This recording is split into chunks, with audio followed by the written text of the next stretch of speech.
Today I am talking about productivity and time management. And have you ever thought about this? We all have the same amount of time in a day, whether you are rich or poor. We all have 24 hours a day, whether you are rich or poor. We all have 1,440 minutes a day. We all have the same number of seconds or the same amount of seconds in a day. But why is it that others are able to accomplish so much more in a 24-hour cycle than others? It all boils down to whatever you spend your time for, and we will delve into the details and know how to manage our time well to become more productive. Pope Paul the Thief once said, "Someone should tell us right at the start of our lives that we are dying, so that we might live life to the fullest every minute of every day. Whatever you want to do, do it now, because there are only so many tomorrows." Before I continue, I want to let you know that I have a gift for you in this video. Those who will take time to watch it, the gift is somewhere in the video, but I'll not tell you exactly where you're going to see it, but you're going to see it in the video. When you get to the part where the instructions to claim your gift is, follow the instructions and you'll be able to get a gift. Okay, so we continue. So what I'm simply trying to say is, what you spend your time on would determine the result you will get. Every minute, one particular thing about time is that every minute you lose, you will never get it again forever and ever. And it is indeed true that we are dying every minute and every second. Right at the start of your life, you begin to die because your time is diminishing, and as it goes down, it never comes back. As you lose any minute or any second, you are not going to gain it again, and it is lost forever and ever. And we all have equal amount of time a day. So therefore, how you use your time, how productively you use your time for, would determine whatever you are going to achieve at the end of the day. And because I know from my YouTube channel, a lot of people ask me questions relating to how can I stay productive, how can I be productive and achieve a lot within a day, I've decided to do this video to help you to know what exactly you should do in order to be very, very productive. So we go into the details of this message. Number one of the things you must do in order to be very productive is to plan in advance by having a to-do list. A to-do list is a list of the things you want to do. And when I say plan in advance, what I am simply saying is that for every day, let's say today is Monday, if you want to be very productive the following day, you must have a plan, a to-do list of what you want to do the following day. So for example, whatever I am doing today, I already have a to-do list. I wrote a to-do list yesterday, and I know that this is exactly what I wanted to do today. So when I just wake up, I take my to-do list and look at the things I want to do, and I begin to pursue them one by one. If you don't have a to-do list, and most of you are lazy in doing that, about 90% of the people watching this video don't have a to-do list. And this is according to what statistics or research. Most people, they will watch, they will listen, but they will never implement. That is why it's only a few people who actually achieve what they want and not a majority. So what you have to do is to have a to-do list. A to-do list, you list all the activities you want to do for the following day. It is very, very crucial, very important to maximizing the day. Because if you don't have a to-do list, this is what is going to happen. When you wake up, anything that comes your way, you are going to do it. And that is, you are reacting to your environment and you are not planning ahead. So anything that comes your way, which is not even your priority, you will do it. And remember, there are some things that are pressing issues, but that are not important or that don't have much value. Much of the things that will be pressing and you will need to do them instantly may not carry the value that you want. And if you want to actually achieve the goals that you want, you must have a to-do list and prioritize what you want to do, even if there are other pressing issues that are not of equal importance to what you actually want to do. So have a to-do list. So, and when you write your to-do list, what I advise you is to rank them. I will later talk about the ranking, but you have to write the to-do list and look at what is most important for you. Know that when you wake up in the day, these are the things that you are going to pursue. Number two, choose your most important task and focus on it first when you wake up in the day. So what do I mean? So for example, you have a list of 10 activities you want to do, and you realize that among the 10, one of them is most important to you than the rest. In fact, if you are to rank them in order of importance, you will have the most important to the least important among the 1 to the 10th activity you are supposed to do. So what you are supposed to do if you actually want very good productivity is that you have to actually look at what is most important to you and focus on it first. What is the reason why I'm asking you to do this? You see, human beings by nature, our will, the subconscious mind and the will, your willpower is the one that actually helps you to be able to take definite decisions and pursue your goals and dreams and ambitions. Take very radical decisions and pursue things. Now, when you wake up in the day, your will, the power of your will is highest. And as you continue the day, the will decreases, the power of your will decreases. So when you wake up and you focus on what is most important to you, you are able to achieve a lot within a short time. As you finish the most important task to you, you see that your mind, you even become more happy.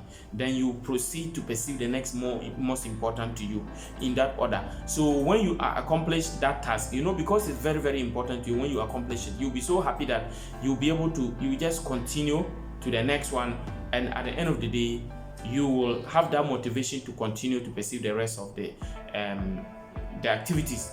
And even if you don't finish, you know that you have accomplished what is most important to you. So you will have some satisfaction. And once you are satisfied, you will always be able to progress. But if you get up in a day and you don't focus on the most important thing first, and you focus on those that are not that important to you, at the end of the day, you will see that what is most important to you and what will really change your life. Because the most important decision is normally always the decision that will change your life. If you follow the 80-20 principle, it says that the most important decision, or at least the 20% of the activities you will do, will give you 80% of the result. You see, so it is not about doing everything. It is not about being busy. It is about focusing on what is most important to you. And so if you obey this particular principle and you wake up and focus on the first most important thing, you are going to have more happiness and have more productivity and have more results. The third thing I will talk about is to eliminate distractions. Statistics have shown that about 4 hours out of the time we have in a day, out of the 24 hours in a day, about 4 hours 30 minutes is spent on our smartphones. And out of that, about 3 hours is spent on social media. 3 hours 30 minutes is spent on social media. So if we spend such a large amount of time on our smartphones and social media, it means that if you are able to eliminate distraction, and when I talk about distractions, there are a lot of distractions. It's not only social media, but social media and smartphones are one of the things that takes a large chunk of our time. That is why I'm mentioning that one. But there are a lot of distractions that we are all faced with in one way or the other. But if you're able to eliminate distractions, make sure that when you wake up in a day, you focus on what is most important to you, so that you don't do everything at the same time, or when you are focusing on your most important thing, you are not playing alongside. You have to eliminate the distractions. If you know your phone is what is distracting you, what do? You put it aside. When you are working, you put it aside, put it away from you. You can install apps that can prevent you from accessing certain apps on your phone, and there are apps that are available that can do that for you when you go and search on your Play Store. There is one particular app called Stay Free. So when you install Stay Free, you can set it in such a way that it can limit your usage of a certain app to a certain number of minutes in a day. And again, if you go to your Facebook app and you go to your settings, you can set the time limit you want to spend on your Facebook account in a day. So for example, you can set that you want to have a quiet time of maybe, you can set the particular time you want to have your quiet time. So for example, you want to have your quiet time from maybe in the morning till around 3 p.m. What it means is that in a day, from morning till 3 p.m., your smartphone or your Facebook app is going to prevent you from accessing Facebook. When you try to open it, it will tell you that you are in the quiet mode till it gets to that particular time you are supposed to exit the quiet mode. So you can actually do that. Other ways of eliminating distractions. Sometimes the phone that I'm talking about, you can just put it aside altogether. If it is a game you have been playing, you have to put it aside. You have to make sure that you eliminate whichever is distracting you from actually performing the activity that you want to do. So eliminate that particular distraction. I have a gift for you. So this is the procedure for the gift.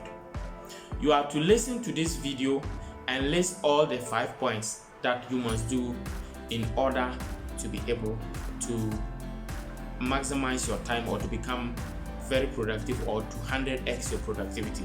After you list the 5, you are to list them in the comment section, number 1 to number 5.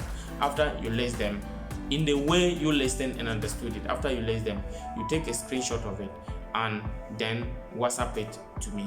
After you WhatsApp it to me, then I will give you a copy of an extra copy, not a full copy. The extra copy is a copy of some chapters of this particular book that I am giving for free. It is not a full book, but it is a particular extract that contains certain chapters in the introduction that is for free.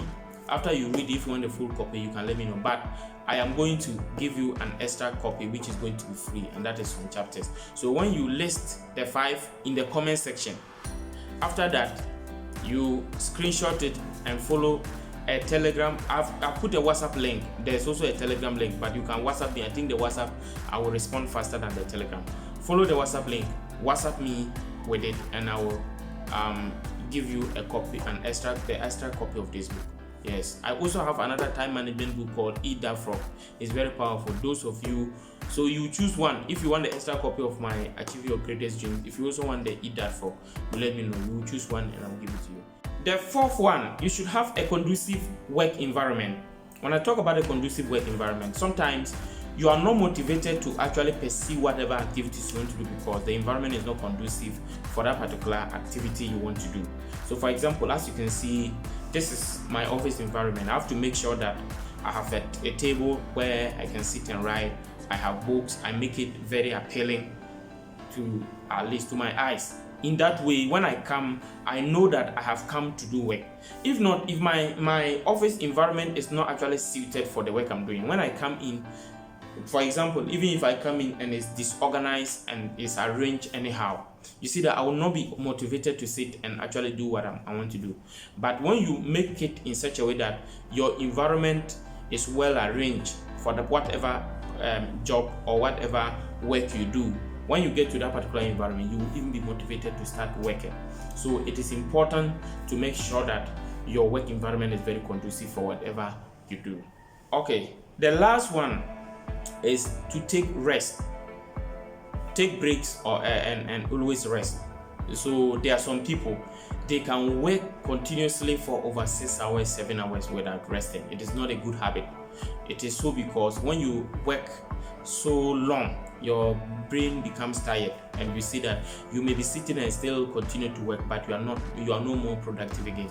So from time to time, normally, even if it takes long, between 1 to 2 hours, you can always go out, stretch, do something, at least stretch and let your body take some rest. There is a principle called time blocks. So the time blocks, what it says is that you can always break down your time into about 30 minutes each. There are different durations you can break your time into, but it depends on whatever is suitable for you. You break it into what? Small bits. So when you finish, then you take 5 minutes, go and do whatever you want to do. Then you come, continue another. When it reaches to the duration again, you take 5 minutes off, go for a break, then come and continue in that order. When you do it, it is going to help you. For me, when I work after I work like 6 hours, I normally always want to take a break. At least sometimes I can even sleep for 30 minutes, 1 hour. It gives me that kind of it is able to re-energize me. And every periodically, about 1 to 2 hours, I go around, I take a walk. And if it is about 6 hours, I normally want to sleep some more and regain some fresh energy and continue again. I know and I believe that if you follow it, it's going to help you. The last and the bonus point is that you have to review the activities and find out whether you have actually been able to follow it and which of them you have been able to achieve. So for example, if you wrote 10 activities you wanted today to do for a particular day, so let's say I wanted to do 10 activities for today, by the end of the day, like in the evening time, I have to look at my to-do list and look at which of them was I able to do, and any of them I did, I have to cancel. Those that I didn't do, I have to put them forward to the following day's activities, so that the following day I know these are activities I have to do because I planned them yesterday and couldn't do them. So they should be among the list of what you're going to do the next day, and you should prioritize that. You should probably put them in order of importance to you the second day, and probably you'll be able to do it on that particular day. So when you review whatever you have always been able to achieve, it will help you to know the progress you are making so that you can improve upon. Remember to subscribe to this channel, turn on the notification bell and like this video for other more powerful videos like this. Most of you watch but you don't subscribe, and it is very important for your own good. Subscribe to this channel, like this video, and turn on the notification bell so that any video I publish, you will always be among the first group of people who will see it.